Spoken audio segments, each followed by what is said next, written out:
Hello. Hi, everybody.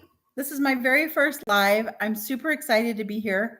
And I need to shift some stuff around on my screen so that I can see my notes at the same time as live streaming.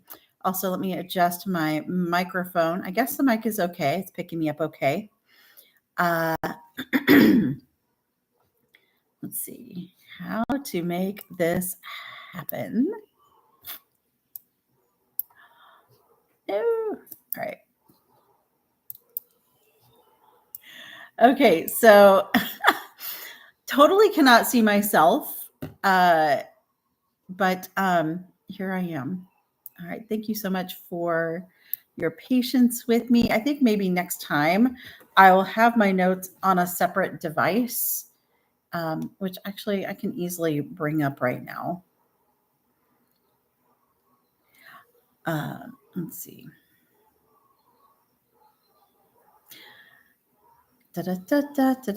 Yes. Okay. Now I can just close this part and do that. And all right. Okay. Also, I don't know if you can hear them, but next door to me live literally 12 poodles. 12 poodles. And they are losing their ever loving minds right now. Okay. Great. Here we are, 2 minutes in, and I am finally, you know, also let me just, because I like taking notes to self.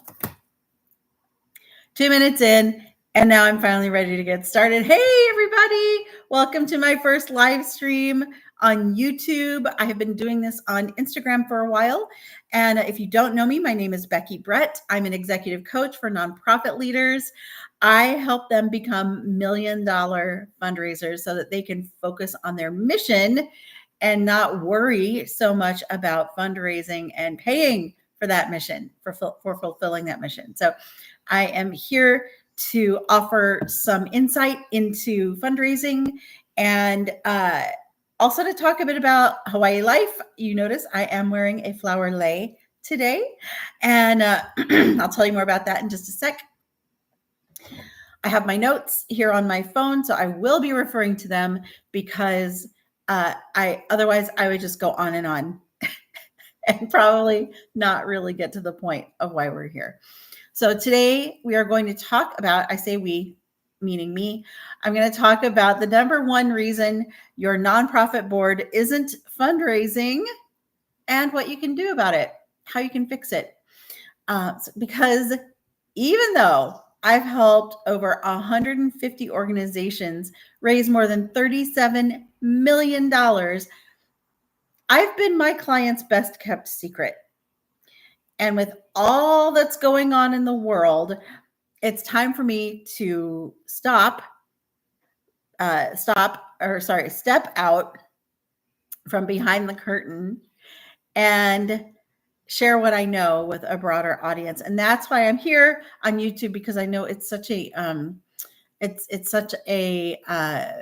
search engine. YouTube is such a search engine. So that's why I'm here today, starting my YouTube live stream life instead of Instagram, which is super, like, way more casual. I feel very official right now. So today we are tackling the biggest elephant in the boardroom, which is board fundraising and their fear of asking for money. But first, yes, I am wearing a lei.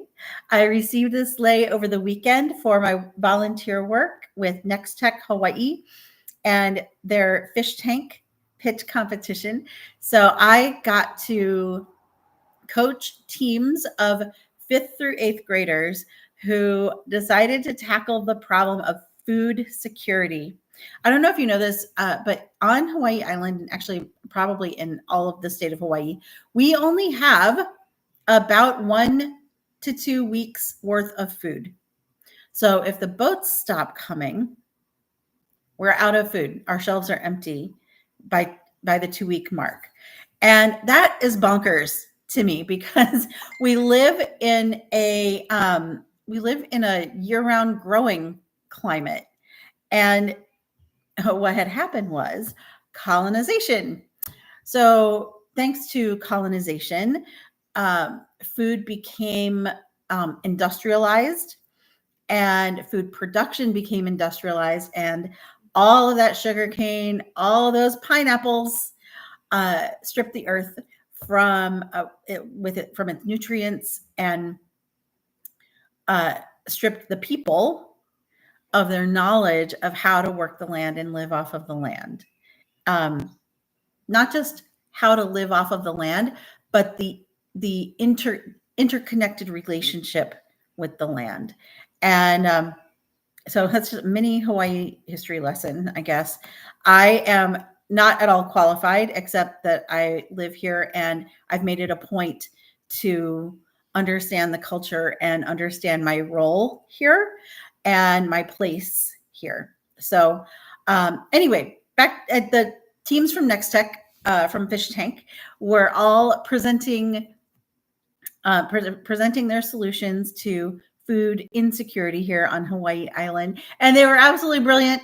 There were, I think it was 16 teams started, 11 teams made it to the end, and then 5 teams were the finalist teams that got to do the live pitch. And they were so good.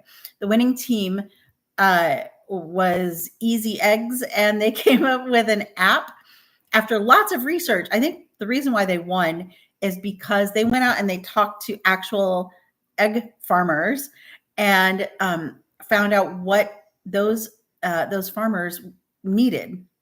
So they clearly identified the problem and then came up, excuse me, with an app to solve the problems that these farmers specifically stated they had. So real world application for the solution, which is so awesome. Great job, guys. And okay, some words about wearing lei. So in Hawaii, or in Hawaiian, lei just means a garland, and it can be a garland of anything. I have made lei from tea leaves. Tea, if you're not Hawaiian, tea is spelled T-I, and it's a plant.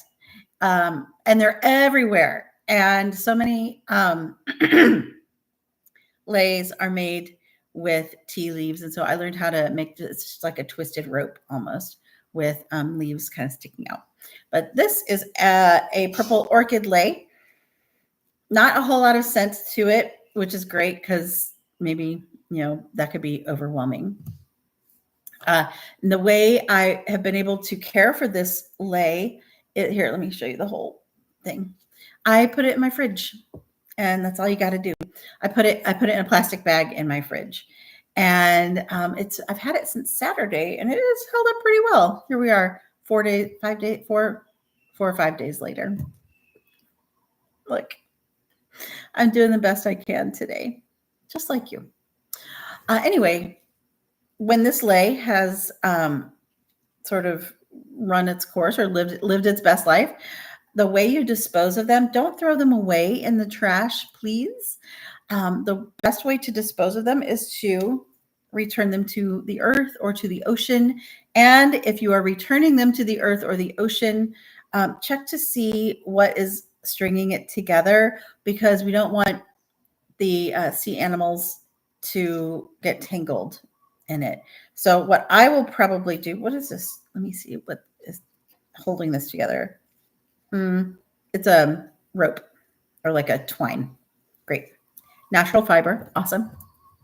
Probably what I'm going to do is cut it though, and then return the flowers to the earth as an offering. So I will be returning this back to nature at my favorite spot by the ocean, which is Maku'u Point near me in my neighborhood. Also, quick tip about wearing a lei. You don't want to wear it like a necklace. So you may notice like it's sort of draped down the back here. You want to wear it more like a circle, like a wreath placed with your head in the middle. So fun fact about leis. Okay, that's your Hawaii lesson for today.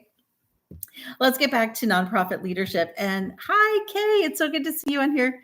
Thanks for Excuse me. Thank you for joining me. Okay, quick sip of coffee. Because, y'all, it is not even 9 a.m. here right now.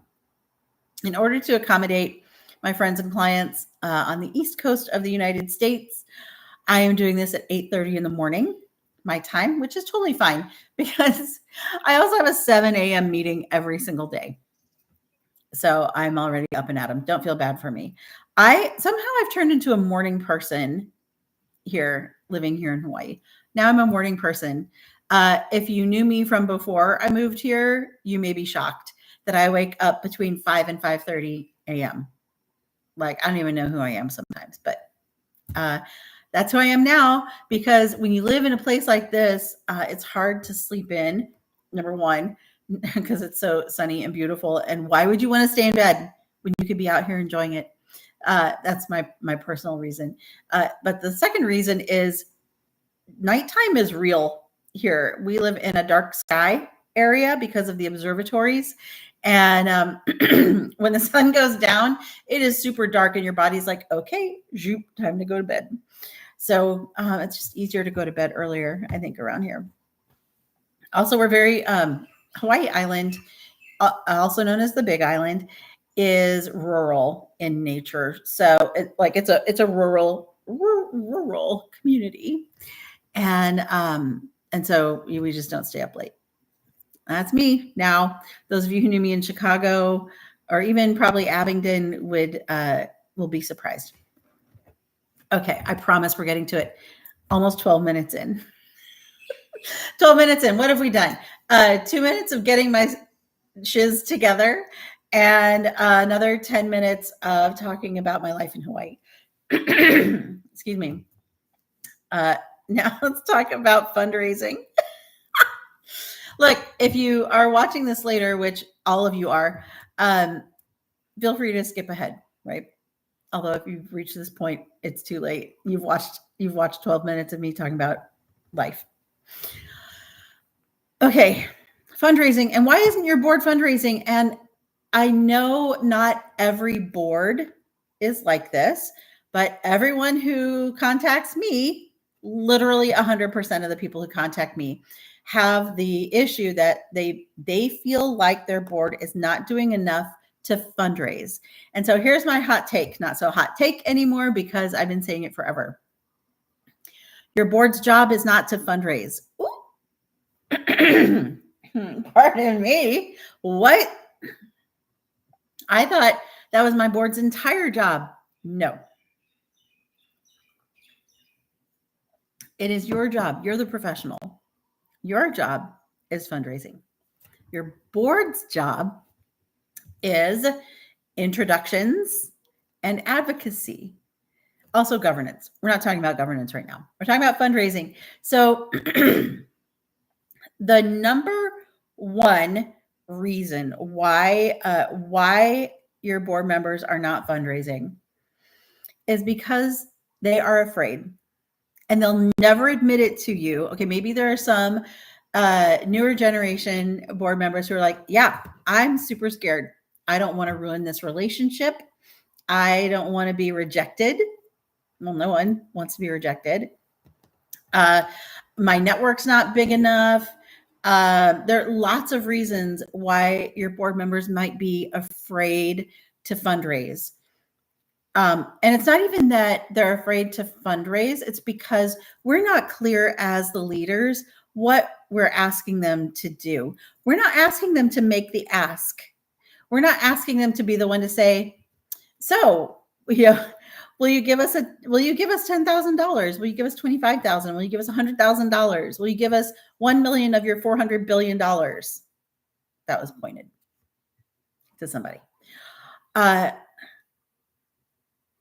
What if, here's some other questions that I wrote down. So, and these are good. Like, I thought this through before I came in here.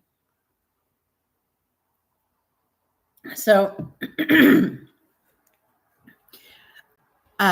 since you are the professional whose job it is to ask for the gift, what if instead of asking your board members to fundraise, which is kind of everything, you gave your board members one specific task. And this is what I would do. This is one of the first things I would do if I were you and my board's not fundraising.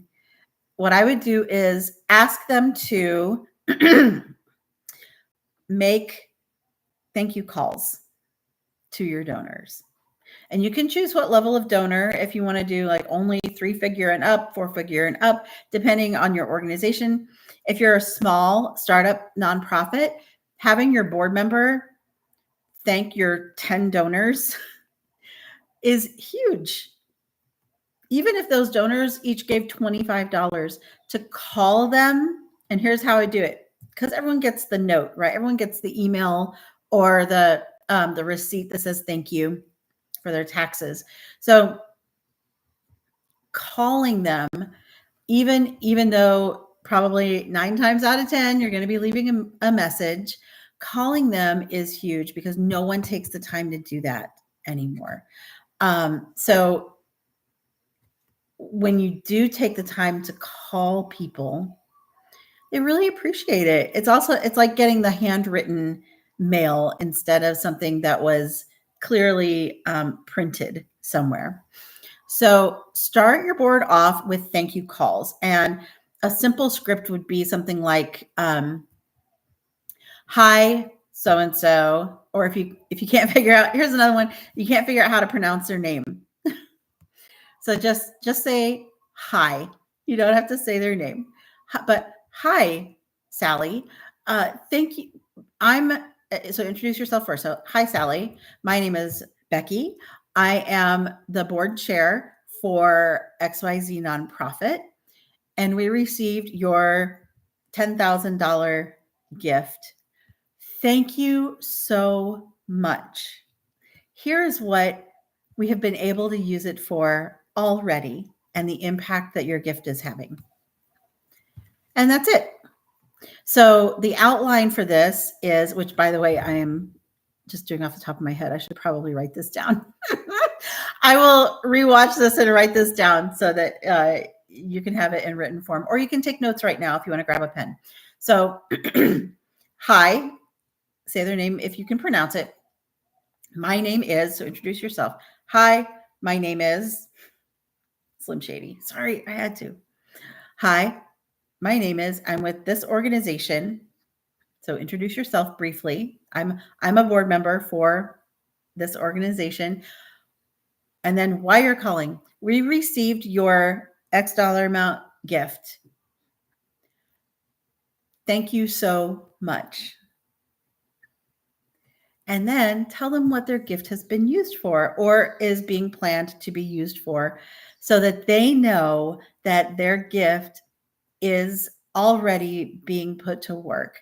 That's why people give money. People give money because they see the need. They want a problem to be solved, but they don't have the skill or the time or the talent to solve it. You do. And that's why they give you money. And so they just want to know that you're doing what you all want to be done with their gift.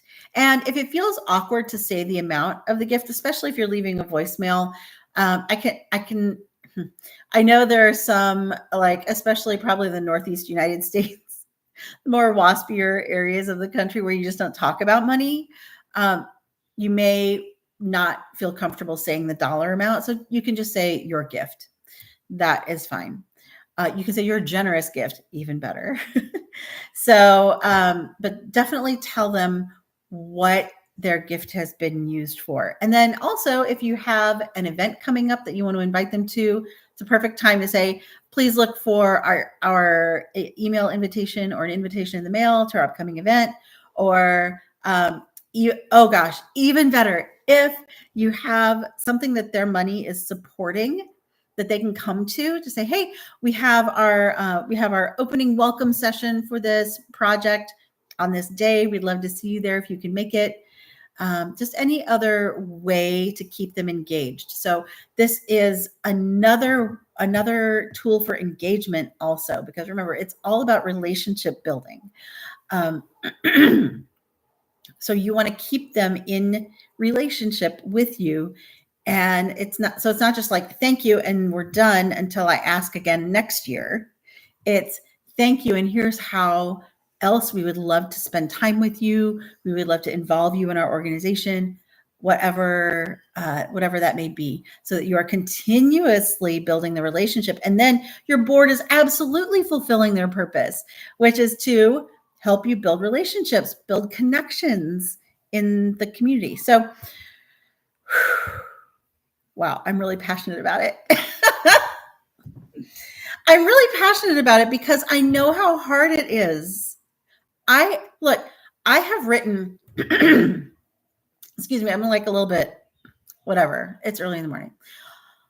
I have written about 24 grants in the last year. That's 2 per month, if not more. Each grant, depending on the complexity, can take up to 100 of my hours, or 100 person hours to write. Grants are so impersonal, even though, I'll teach, if you want to learn about how to build relationships around grant writing, I'm happy to share that with you as well in a future video. Just comment and let me know if that interests you. So, you know how many of those grants have been awarded out of the 24? 1, 2, 2, 2. So I get it. And I mean, and I'm at the 37 million mark for working with people, raising money. I get how hard it is to do this. That's why I'm so passionate about helping you do it, because you shouldn't have to go it alone, and you're the leader. So lead your board. Okay, so how to implement this? Let me get back to my notes. How to implement this? Here are some quick wins. So you can use what I just said to create a call template or a script. That way they don't have to think about what they're going to say. You can set up practice sessions. Definitely start with the warmest contacts. Start with, you can start with the highest gift and work your way down. You can start with the gift. I would start with the gift that was made the longest ago, that hasn't been acknowledged yet, so that you can loop them all back in. And also maybe do it as a team. So have accountability partners, or have a day where you get 2 or 3 board members to come in, and everyone takes their phone into maybe a different corner of the office and makes calls.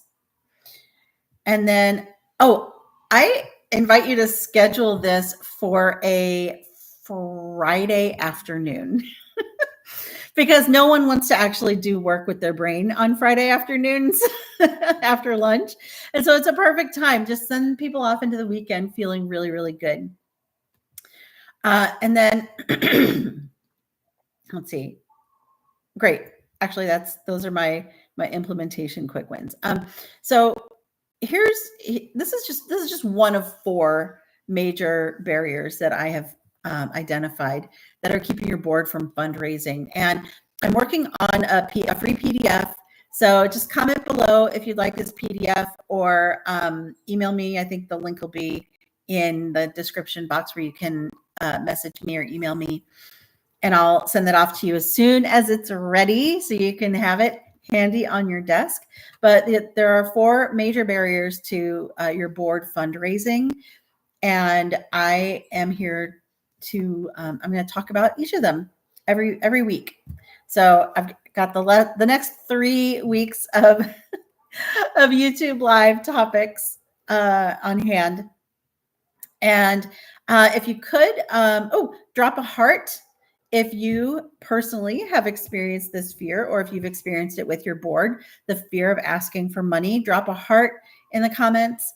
And also, if you've had a really great thank you call experience, please let me know that as well. I'd love to share your stories of success here on my channel. I think that is it. What is it? Oh, like, comment, subscribe, please. And I will see you next Wednesday at 8:30 Hawaii Standard Time. We do not observe daylight saving time. So 8:30 a.m. Hawaii time, which I believe is 2:30 p.m. Eastern time. And then you can kind of figure out all the other time zones in between. If you are not located in the United States, God bless you, because it is rough over here right now. But I trust you can figure out your own time zone. So like, comment, subscribe. Click the notification bell so that you know when I'm going live again. Because yes, I will go live weekly. I'm working on having this as a schedule. But, things happen. I'm inspired. I want to respond to something. So that way you know when I'm going live. And thank you so much for joining me today. That's it. I could end this 87 different times, but I've got my next thing starting soon, and I'm sure you do too. So thank you so much for watching.